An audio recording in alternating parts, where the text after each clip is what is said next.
پہلے پتوں پر لکھا ہوا تھا، چمڑوں پر لکھا ہوا تھا، پتھروں پر لکھا ہوا تھا، کیونکہ 23 سال تک قرآن اترتا رہا اور سب صحابہ کے پاس الگ الگ جگہ پر تھا۔ یہ حضرت ابوبکر صدیق کے زمانے خلافت میں قرآن کو جمع کرنے کا کام شروع ہوا، اور حضرت ابوبکر صدیق نے اپنی خلافت کے زمانے میں قرآن کو جو جگہ جگہ ادھر ادھر تھا سب کو جمع کر لیا۔ اب سنو، یہ حضرت ابوبکر صدیق کی خلافت کا اہم کارنامہ ہے۔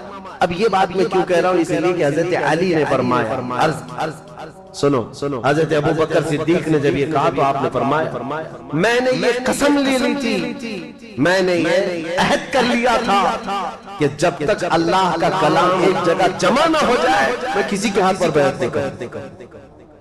مقصد اس کے علاوہ اور کچھ نہیں تھا، لیکن بہت سارے کھٹملوں کو پتہ نہیں کیا کیا چیزیں مل جاتی، اس لیے نہیں کیا تھا، اس لیے نہیں کیا تھا، اختلافات ہوئے تھے، فلاں ہوئے تھے، نعوذ باللہ۔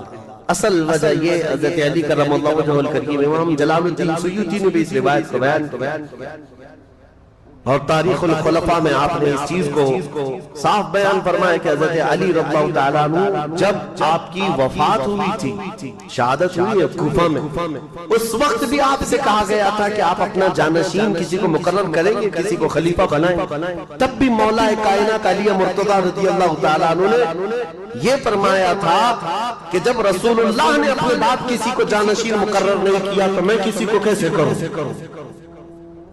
یہ اس بات کی علامت ہے کہ سیدنا علی کرم اللہ وجہہ الکریم حضرت ابوبکر صدیق کی خلافت پر متفق رہے، اور ان کی خلافت میں، ان کی امامت میں نمازیں بھی ہوتی رہی۔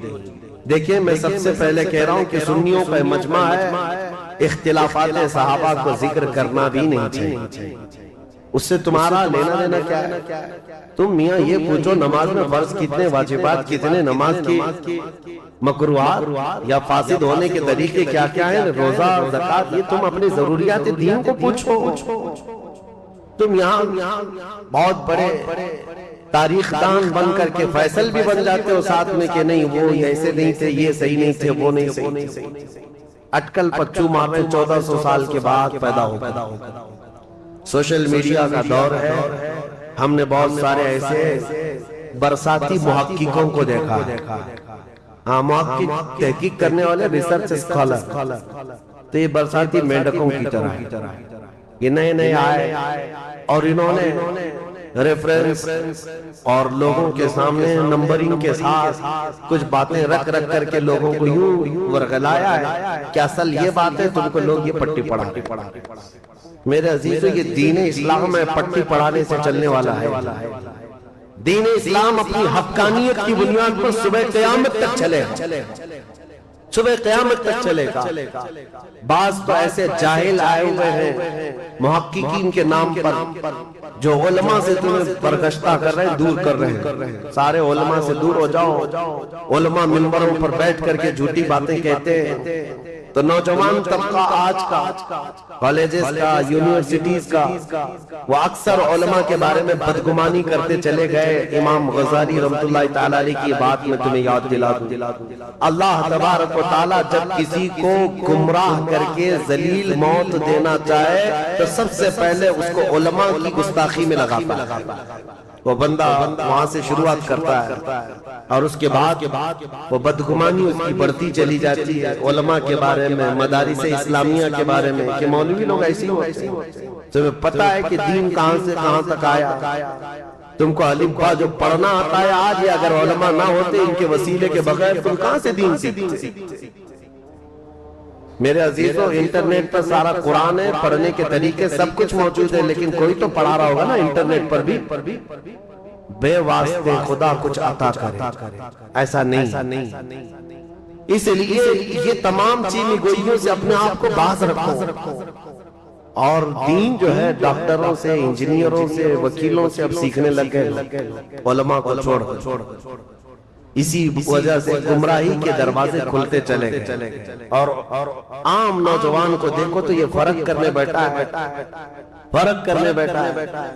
کوئی آ کر کے سوال کرتا ہے سرکار غریب نواز افضل تھے کہ غوث پاک افضل تھے؟ تجھے کیا فرق؟ ان کی افضلیت کے متعلق، ان کے مقامات اور مراتب کے متعلق وہ صرف اس بات کے لیے سوال کر رہا ہے کہ دونوں میں سے کسی ایک کا درجہ گھٹا کر کے سوچے، کسی ایک کا درجہ گھٹا کر کے بتائے. اللہ نے دو آنکھیں دی ہیں، دونوں کا مقام برابر ہے، دونوں آنکھیں تمہاری برابر کی دیکھتی ہیں. کبھی تو آج تک تم یہ نہیں باتیں کرتے. بہرحال جن کے مقامات اور جن کی فضیلتیں بیان ہوئی ہیں وہ ہم بیان کریں، لیکن یہ کمپیریزن میں اس طرح کسی کو گھٹا کر بیان کرنا جائز. سیدنا ابو بکر صدیق کی فضائل جتنے ہیں وہ سر آنکھوں پر، لیکن ایک بات یاد رکھنا کہ جب بھی حضرت ابو بکر صدیق کے فضائل بیان کرو تو کبھی ہم سے یہ نہیں سرزد ہو، کبھی آپ سے بھی یہ سرزد نہ ہو کہ مولا علی کی شان میں کوئی کمی ہو رہی. مولا علی کرم اللہ وجہ الکریم کی شان کو گھٹا کر کے بیان کرنا نہیں، یہ جائز نہیں ہے. صحابہ کی جو فضیلتیں، اور جب حضرت علی کرم اللہ وجہ الکریم کی فضیلت بیان کر رہے ہو تو پھر اس بات کا بھی لحاظ رکھنا کہ تینوں خلفائے راشدین میں سے کسی کی بے عزتی اور توہین نہ ہو رہی. اسی کا نام اہل سنت و جماعت. جو یہ تمام بیچ کے راستے کو لے کر کے چلتے، اہل سنت کا ہے بیڑا پار اصحاب حضور، نجم ہے اور ناؤ ہے اطرت رسول اللہ. ہم صحابہ کی بھی افضلیت کے قائل ہیں اور اہل بیت کے ادب کے